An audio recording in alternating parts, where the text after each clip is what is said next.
या देवी सर्वभूतेषु विद्यारूपेण संस्थिता नमस्तस्यै नमस्तस्यै नमस्तस्यै नमो नमः। या देवी सर्वभूतेषु लक्ष्मीरूपेण संस्थिता नमस्तस्यै नमस्तस्यै नमस्तस्यै नमो नमः। या देवी सर्वभूतेषु शक्तिरूपेण संस्थिता नमस्तस्यै नमस्तस्यै नमस्तस्यै नमो नमः। जयतु संस्कृतम जयतु भारतम। राष्ट्रीय संस्कृत फिल्म फेस्टिवल के दौरान हमारे बीच में पधारे हुए चार्ल्स थॉमसन, फिल्म अभिनेता, समीक्षक, जूरी सलाहकार, हमारे संयुक्त निदेशक पंकज जी ओझा, श्री रविशंकर वेंकटेश्वरन, पुण्यकोटि के डायरेक्टर जिन्होंने भी बहुत शानदार स्पीच हिंदी में दिया, श्री नीतीश गोपी जी प्रतिकृति के डायरेक्टर, श्री सुरेश गायत्री जी मधुर स्मितम के डायरेक्टर, श्री विनोद मंकर जी प्रिय मानसम के डायरेक्टर, डॉक्टर सुनील जोशी जी जो हमारे एंकर हैं, संस्कृत भाषा में जो न्यूज़ पढ़ते हैं, डॉक्टर सुधीर सोनी जी हमारी जेकेके की संयुक्त निदेशिका अनुराधा जी, संस्कृत एकेडमी के सेक्रेटरी जो स्वयं एक बहुत अच्छे पोइट हैं संजय झाला जी, रिफ के श्री एम श्रीमती हर्ष जी और उपस्थित सभी विद्वज्जनों, भाइयों, बहनों, नौजवान साथियों और प्रेस के मेरे मित्रों, सबसे पहले मैं मंचस्थ लोगों का और आप सब लोगों का जो यहाँ समारोह में पधारे हैं, संस्कृत एकेडमी और राजस्थान सरकार की कला, संस्कृति और साहित्य मंत्रालय की तरफ से आपका हार्दिक स्वागत और अभिनंदन करता हूँ। I welcome you, all of you, on the behalf of Sanskrit academy as well as government of Rajasthan. देखिए, संस्कृत एक ऐसी भाषा है जो हमारी तमाम भारतीय भाषाओं की और कई इंटरनेशनल भाषाओं की जननी है। इसलिए हम संस्कृत को देव भाषा कहते हैं। भगवान कृष्ण ने गीता का उपदेश किस में दिया? संस्कृत में। मुझे एक व्यक्ति ने पूछा कि आप गांधी जी को 2 लाइनों में बता सकते हो? तो मैंने कहा मैं बता सकता हूं। मैंने एक श्लोक पढ़ा, अहिंसा सत्यम क्रोध त्यागा संतिरपैशुनम दया भूतेस्व लोलुप्तम मार्दवम हीर चापलम। गांधी जी ने कहा ट्रुथ इज, सत्य ही ईश्वर है। हमारा भागवत क्या कहता है? सत्यम परम धीमहि, सत्य ही धर्म है। और जो सत्यनिष्ठ है, जिसका अहिंसा में विश्वास है, जिसने क्रोध को जीता हुआ है, जिसका शांति में विश्वास है, उसको कोई अपना दुश्मन समझे, वो अपना दुश्मन किसी को नहीं समझते। त्यागा संतिरपैशुनम दया भूतेस्व लोलुप्तम, यानी जीव मात्र पर, पशु पक्षी, कीट पतंग, पेड़ पौधे, मानव मात्र, जीव मात्र पर जिसका दया का भाव हो, इसको कहते हैं दया भूतेस्व लोलुप्तम। और किसी भी चीज का लोभी नहीं, न सत्ता का लोभी है, न धन का लोभी है। यदि सत्ता के लोभी होते तो राष्ट्रपति प्रधानमंत्री में से गांधी जी बन सकते थे या नहीं बन सकते थे? लेकिन किंग मेकर थे, किसी चीज के लोभी नहीं थे, धन के लोभी नहीं थे। और दया भूतेस्व लोलुप्तम, यानी किसी भी चीज का उनको लोभ नहीं था, वैभव का लोभ नहीं था। और भगवान कृष्ण ने कहा, हे अर्जुन, ऐसा व्यक्ति मुझे प्रिय है। तो गांधी जी भगवान कृष्ण के प्रिय थे। इसलिए हर जगह जाते थे तो वो कहते थे, रघुपति राघव राजा राम पतित पावन सीताराम, ईश्वर अल्लाह तेरो नाम सबको सन्मति। और उनका सबसे प्रिय भजन था, वैष्णव जन तो तेने कहिए जो पीर पढ़ाई जाने रे, पर दुखे उपकार करे तो मन अभिमान न आनी रे। यानी आप किसी का उपकार करो, भला करो, तो मन में अहंकार नहीं आना चाहिए। ऐसे गांधी जी थे। तो संस्कृत भाषा में कई बार मेरे स्पीच में कहता हूं, प्रेसी राइटिंग, थामसन जी इसको सुनिए आप, बिहारी बाबू, हमारे यहाँ वर्ल्ड में सब जगह ये है कि अंग्रेजी की प्रेसी राइटिंग सबसे अच्छी है।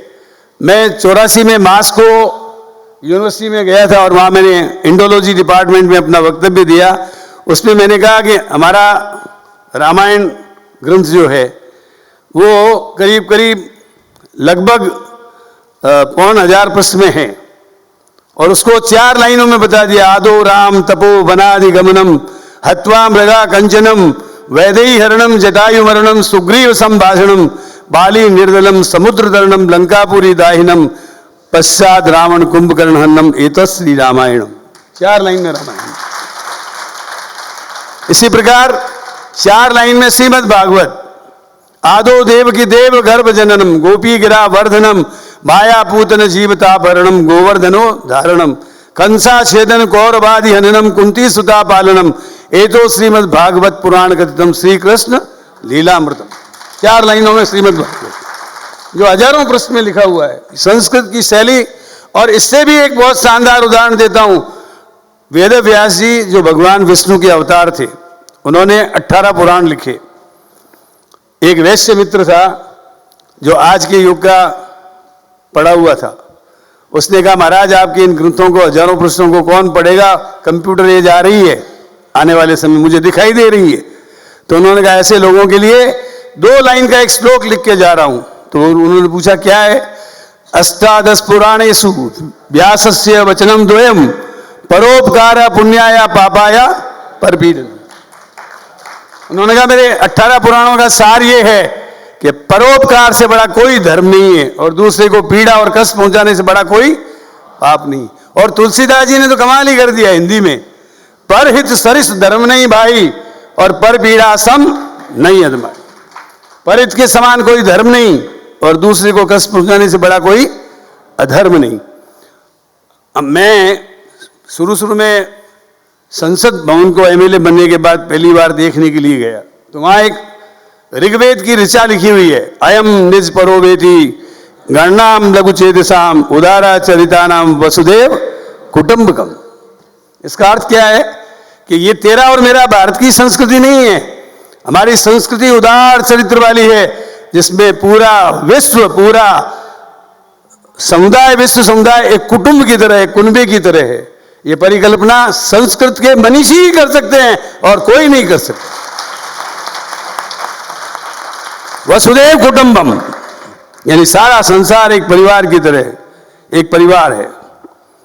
हम लोग कहते हैं कि हमारे भारत में संस्कृत जो जानता है, संस्कृत में जो सुभाषित वाक्य कहे गए हैं वो रत्न की तरह है। किसी ने पूछा रत्न कितने प्रकार के हैं, तो लोगों ने कहा हीरा पणा माणक मोती। तो उन्होंने कहा ये तो पाषाण है, पत्थर हैं, इनको कोई गलती से खा ले तो मर जाता है। रत्न है अन्न, जल और सुभाषित वाक्य। इनको कोई हृदयंगम करता है तो ये रत्न उसके काम आते हैं। यदि आदमी प्यासा हो, पानी मिल जाए तो बच जाएगा, भूखा हो अन्न खिला दो तो वो बच जाएगा। और सुभाषित वाक्य क्या गरिमा है। मैं 3री कक्षा में पढ़ता था तो हमारे जो अध्यापक थे उन्होंने हमें एक बात सिखाई, मातृवत पर दारेसु पर द्रव्येसु लोष्टवत। इसका अर्थ क्या है? पराई स्त्री को मां की तरह समझो और पराये धन को चोरे हुए धन के बराबर समझो। अभी मैं थामसन जी को बता रहा था ये एड्स वेड सब खत्म हो जाएंगी, आप अपनी स्त्री के अलावा सबको मां की तरह समझो। हमारे यहां मैंने शुरू में 3 श्लोक बोले थे। विद्या की दात्री कौन है? मां सरस्वती। धन की दात्री कौन है? लक्ष्मी जी। और शक्ति की दात्री कौन है? दुर्गा मां। तो हमारे यहां तो मातृशक्ति को हमेशा पूजा गया है।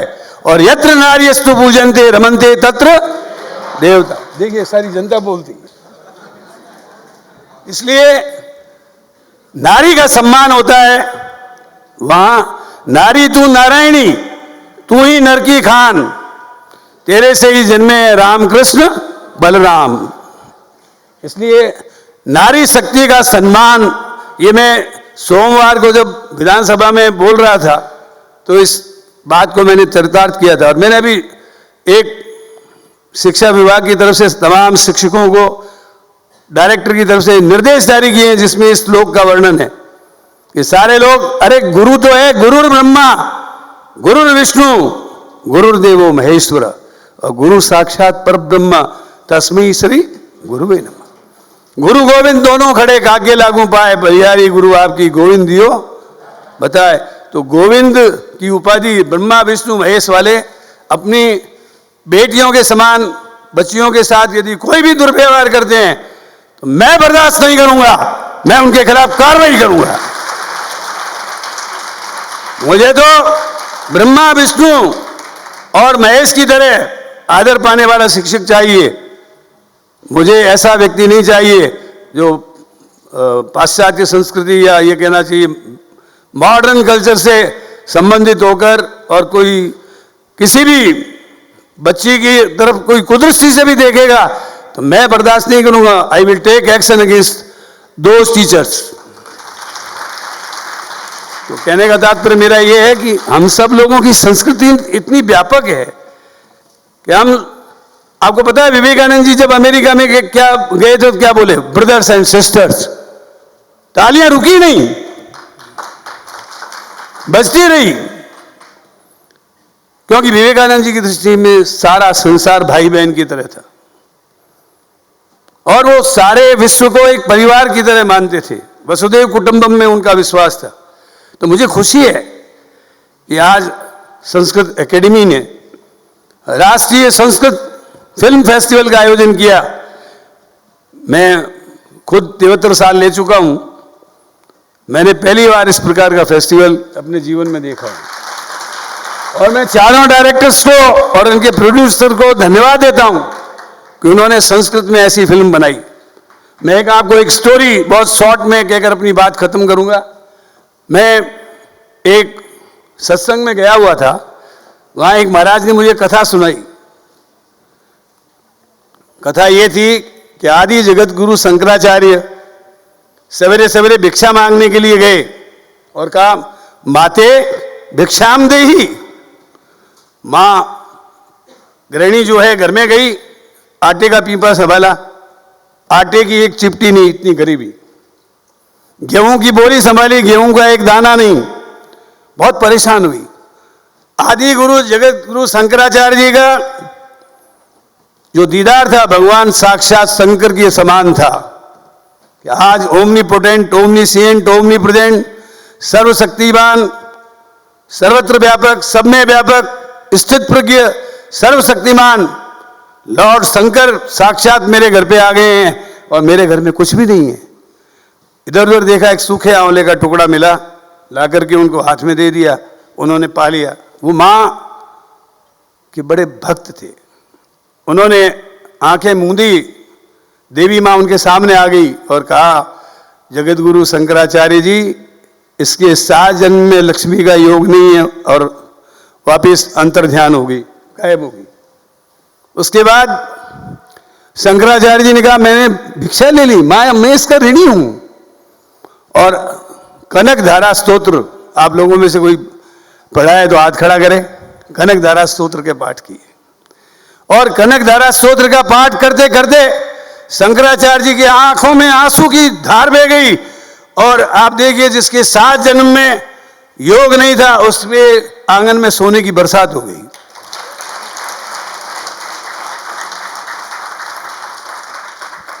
तो अभी थॉमसन जी ठीक कह रहे थे कि वो मंत्र जाप करते हैं तो उसका आंसर सही मिल जाता है। हमारे यहां तो मंत्र शक्ति बहुत है। अभी आप गौशाला की मेरे से चर्चा कर रहे थे, आप कोई मंत्र को घर में जपोगे 1 गुना फल मिलेगा, आप कुएं के पास करोगे 10 गुना फल मिलेगा, गौशाला में करोगे, आप घर की गौशाला का वर्णन मुझे कर रहे थे, गौशाला में करोगे तो 100 गुना फल मिलेगा, नदी के पास करोगे 1000 गुना फल मिलेगा, समुद्र के पास करोगे 10,000 गुना फल मिलेगा, और यदि आप पहाड़ पे जाकर के कोई मंत्र का जाप करेंगे तो कितना गुना फल मिलेगा? 1 लाख। चंद्रग्रहण हो और मंत्र को यदि आप पहाड़ पे जाकर जप करो 10 लाख से गिनती शुरू होगी। 10 लाख का मतलब समझते हो? अपन ओम नमः शिवाय ओम की 1 बार से गिनती होती है, और पहाड़ पे चंद्रग्रहण पे करेंगे ओम नमः शिवाय 10 लाख, ओम नमः शिवाय 20 लाख, ओम नमः शिवाय 30 लाख। और सूर्य ग्रहण हो और आप मंत्र का जाप करो पहाड़ पे जाके तो 1 करोड़ से गिनती शुरू होगी। और किसी को विश्वास नहीं है तो शिव पुराण पढ़ लें, उसमें ये सब बातें लिखी हुई है। मैं बहुत ऑथेंटिकता से बोलता हूं और कभी असत्य नहीं बोलता। यहीं तक जाने अनजाने में बोले जाए तो भगवान माफ करे मुझे।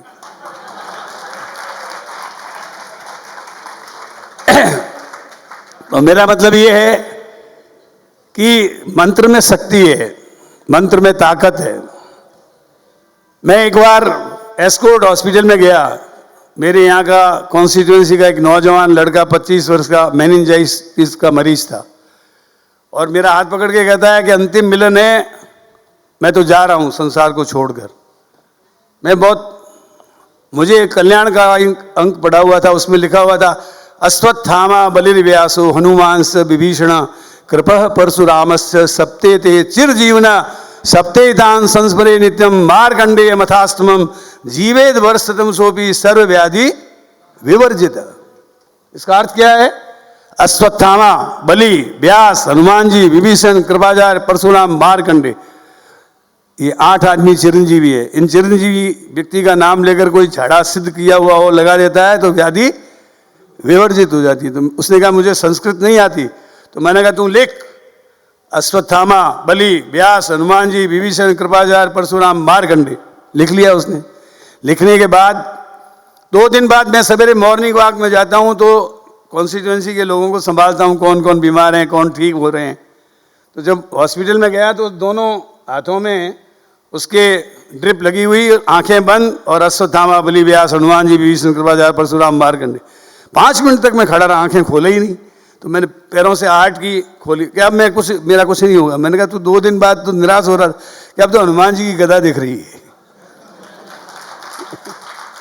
तो संस्कृत के श्लोक और मंत्र का कितना असर है, ये मैंने बातें कुछ आपको बताई है।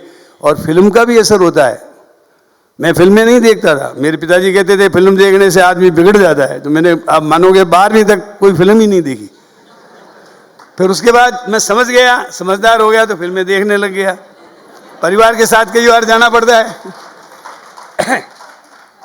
अभी भी शौक नहीं है, अभी नाटक देखने का शौक है, कल्चरल प्रोग्राम देखने का शौक है, लेकिन कई बार परिवार के लोगों को नाराज नहीं करना पड़ता, पत्नी के साथ, बच्चों के साथ जाना पड़ता है। तो वहां पर मैंने एक फिल्म देखी, उसमें एक गीत था, लड़कपन खेल में खोया और जवानी नींद भर सोया और बूढ़ापा देखकर रोया। हमारा जीवन का लक्ष्य क्या बताया है? धर्म, अर्थ, काम और मोक्ष। इन 4 पुरुषार्थ के लिए व्यक्ति जिंदगी में जीता है। मुझे इन भाई साहब की बात बहुत अच्छी लगी। अभी आप बोल रहे थे, ये अपने रविशंकर जी कि 48 साल की उम्र है जी, मैं कुछ करना चाहता हूँ। देखिए, हर व्यक्ति जीवन में आता है तो माता के गर्भ में रहता है, तब क्या कहता है कि मैं भगवान तेरे को बहुत याद करूँगा, और आते ही संसार की माया में भटक जाता है और सांसारिक कामों में लग जाता है। ये तेरा, ये मेरा बेटा, ये मेरा पोता। और कई बार तो ऐसे लोग भी हैं, हे भगवान मेरे को पोता दे दे, मैं तेरे सवामणि करूँगा। तो एक बार पार्वती जी ने कहा, पार्वती जी को शिव जी ने कहा, देखो ये भगत कितने जो हैं, मतलब क्या है कि मेरे को भी रिश्वत देने की कोशिश करते हैं। अरे मैं तो सब में व्यापक हूँ, सर्वत्र व्यापक हूँ, मुझे पता है कि इसको क्या देना है। ये मेरी शरण आ जाए तो मैं अपना आप भी उसका योग और क्षेम पूरा कर देता हूँ। अनन्याश्चिंत यंतो मा ये जना पर्युपास्थित ऐसा नित्याभियुक्ता नाम योगक्षेमम वहाम्यहम। तो मैं स्वयं ही किस व्यक्ति को पोते की जरूरत है, किस व्यक्ति को धन की जरूरत है, किसी व्यक्ति को रोटी की जरूरत है, किसी को क्या जरूरत है, किसको मकान की जरूरत है, सब पूरी करता हूं।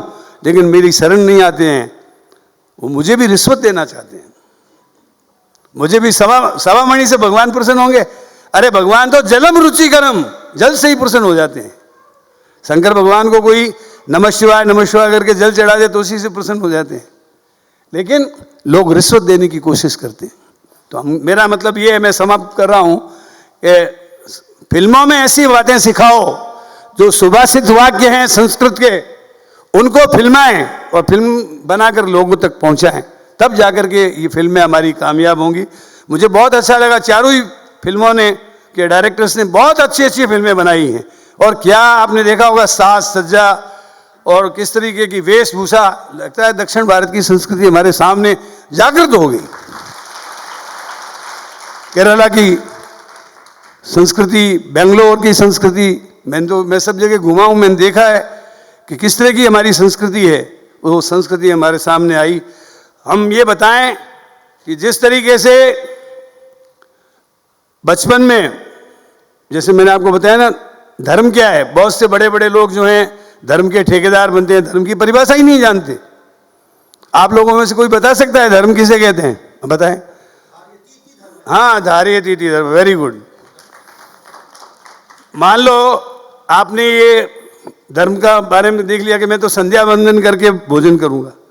कोई व्यक्ति कहेगा मैं गिरजाघर में जाके प्रेयर करके भोजन करूंगा, वो उसका धर्म हो गया। कोई कहता है मैं तो 5 वक्त की नमाज पढ़ूंगा, वो उसका धर्म हो गया। कोई कहता है मैं गुरुद्वारे में जाकर और गुरु ग्रंथ साहब के पाठ, वो उसका धर्म हो गया।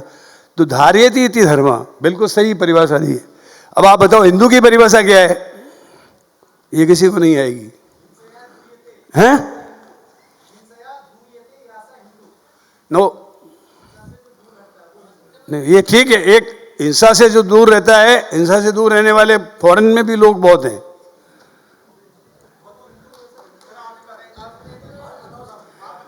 अरे मैं बताऊंगा ना, तो मैं एक बार कभी मेरे को मतलब नरेंद्र जी से या उनसे बात करनी होगी, या तो फिर कौन बताएगा? मैं जानता हूं आरती कैसे करते हैं, कोई बता सकता है आप लोगों में से? आपने देखा होगा बहुत से लोग आवरण करते हैं महाआरती। मैंने पूछा एक हमारे बीकानेर में जो 10,000 आदमियों को इकट्ठा करता है, मैंने कहा आरती कैसे की जाती है? कितना पढ़ा हुआ तो नहीं हूं। मैंने कहा क्या पढ़े हुए हो? MA LLB।